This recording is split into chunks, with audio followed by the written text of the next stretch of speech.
يا حامل القرآن يا حامل القرآن يا حامل القرآن.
Hari ini memang kita sering dihantui oleh berbagai macam informasi ilmu yang sumbernya juga bukan dari Islam, ya. Masalah kemiskinan ini umpamanya, kemiskinan dan kependudukan. Dalam teori digambarkan bahwa ini yang melandasi pembatasan keturunan umpamanya. Dari sisi lembaga-lembaga internasional gitu, sebenarnya tidak perlu terlalu berlebihan ketakutannya akan ledakan jumlah penduduk ini. Karena setiap manusia, bahkan setiap makhluk di muka bumi ini sudah dijanjikan rezekinya. Jadi itu kecemasan global yang sebenarnya terjadi, kemudian diedukasikan atau ditularkan kepada pemerintahan Indonesia dan seterusnya melahirkan program yang dalam tanda petik disebut pengendalian jumlah penduduk dan seterusnya. Kita tahu bagaimana Fir'aun dikisahkan di dalam Al-Quranul Karim ketika Fir'aun membuat kebijakan tentang kependudukan yang aneh. Fir'aun memutuskan agar laki-laki yang lahir dari Bani Israel dibunuh. Penyebabnya adalah mimpi Fir'aun.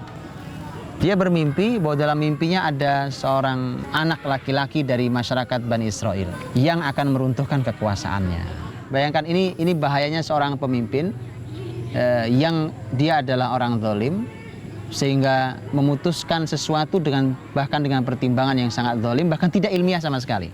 Jadi dibunuhnya para anak laki-laki dari masyarakat Bani Israel di Mesir saat itu adalah takutnya kehilangan kekuasaan. Ini bukan hanya masa lalu, hari ini bisa jadi masalah kependudukan pun begitu.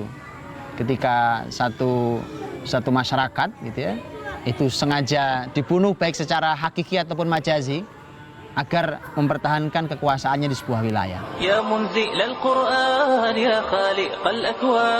Tapi sebaliknya, ketika kita melihat gambaran masyarakat jahiliyah Arab dalam surat An-Nahl 58 kemudian 59 berbicara tentang bagaimana masyarakat jahiliyah menyikapi kelahiran anak-anak perempuan.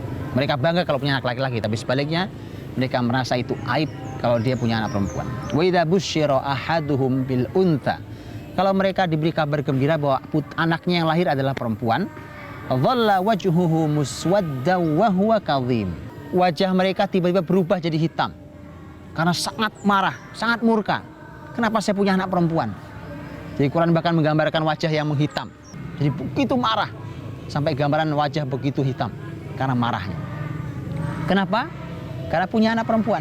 Bahkan ayat 59 Allah berfirman, yatawara minal qaumi min su' ma busyira bih, dia menyembunyikan dirinya dari orang banyak disebabkan dia merasa telah mendapatkan berita buruk. Ayumsikuhu ala hun am yadussuhu fit turab, apakah dia akan bertahan dalam kehinaan ini ataukah dia akan mengubur hidup-hidup di bawah tanah anak perempuan ini. Ala sa'a ma yahkumun, kata Allah, sangat buruk cara mereka memutuskan dalam hal ini. Jadi Quran memberikan dua corak, sudah ada dua-duanya. Bahwa di sebuah zaman, yaitu zaman Fir'aun, laki-laki yang dibunuh. Di zaman jahiliyah Arab, perempuan yang dibunuh. Subhanallah. Dan ini adalah cara menyikapi yang salah apapun faktornya.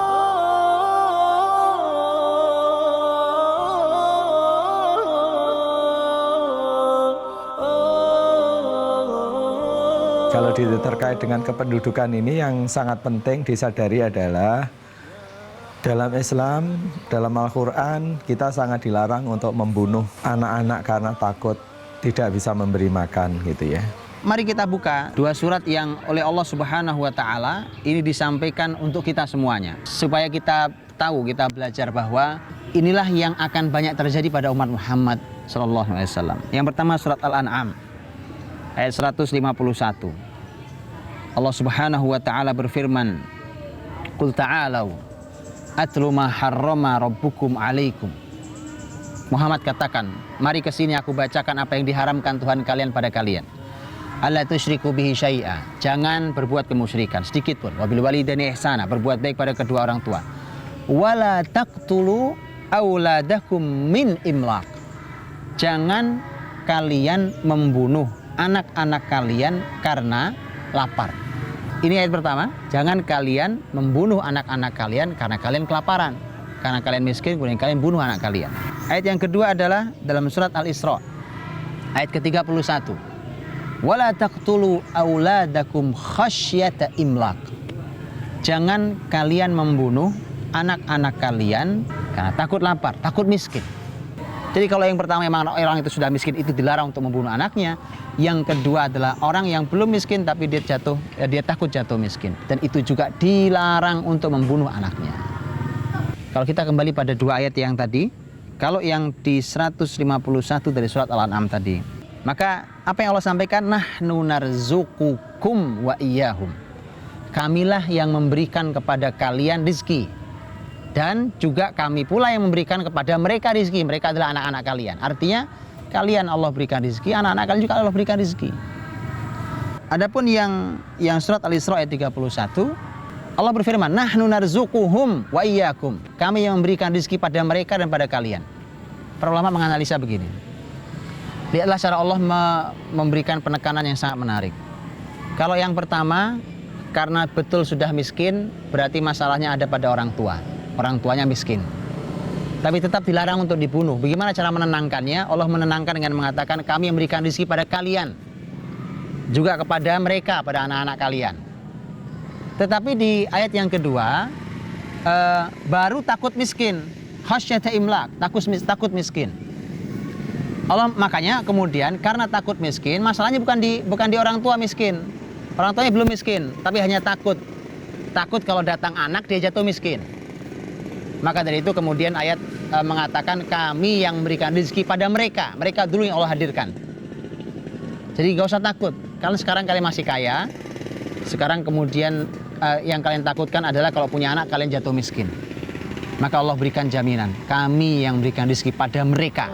Ya hamilal Qur'an, qad khassaka ar-Rahman. Harus jadi pelajaran bagi kita semuanya. Imani bahwa anak-anak kita tidak menumpang hidup di atas dengan kita. Manusia tugasnya hanya berusaha. Allah yang memberikan jaminan. Allah jamin setiap yang lahir mereka membawa rezeki. Tentu seorang muslim dengan imannya dan digabung dengan kualitasnya, kemudian dia berusaha, memiliki usaha, maka kemudian seharusnya tidak ada masalah dengan masalah kependudukan yang ada. Di satu sisi jumlah penduduk bisa tambah banyak, bumi semakin sempit, tidak ada kesulitan, tidak akan mengurangi kuasa Allah untuk memberikan rezeki yang cukup bagi semuanya. Tetapi rezeki yang cukup ini juga menuntut upaya kita untuk bekerja, menggali, menemukan ilmu-ilmu untuk bisa berproduksi secara efektif, menghasilkan pangan secara efektif, menciptakan lapangan kerja secara efektif, meningkatkan kualitas hidup manusia yang ada di bumi ini secara kualitatif. Meskipun bumi dipenuhi manusia, lahan-lahan pertanian semakin sempit, bila keadilan ada di negeri itu, maka insya Allah akan tetap cukup hasil pertanian ini.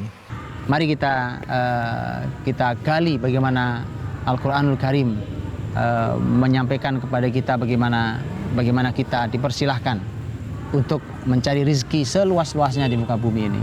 Dan tentu sekian banyak cara yang halal yang bisa kita lakukan untuk kita bisa mendapatkan rezeki itu.